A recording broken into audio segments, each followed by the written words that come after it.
yɛnya religious leaders bebree ɔma bɛwi ase apɛsa yare ahodoɔ bebree na adeɛ baako ma hu ne sɛ obiara ni hɔ a ɔbaa a ɔsa yare baako yɛfrɛ no gyimie nyankopɔn koraa nsɛm firi wi ase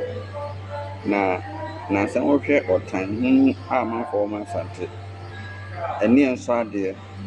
ɛne sɛ dambɔ foforɔ bi aba nkurɔfoɔ mu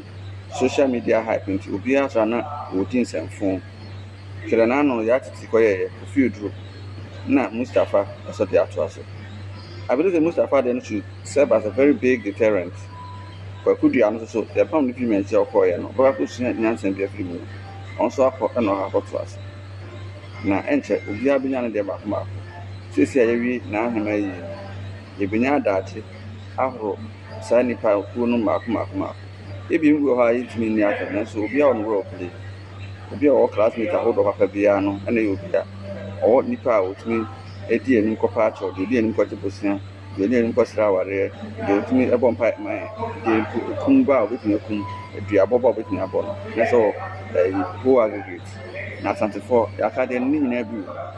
nti mu a mayɛ martin sɛ mo ne de sie ne social media no yɛ nipakuo ahodoɔ a ɔmabɔ ɔmo ɛtwe mo akɔ ne sɛ nyinaa mu ɛne de sie ni sɛdeɛ sɛ na ɛfata Mustapha deɛ no deɛ just a whistleblower at the ball of the market wɔ fa aka ne so the true sɛ yɛ start match na mbɛhu de bɛsi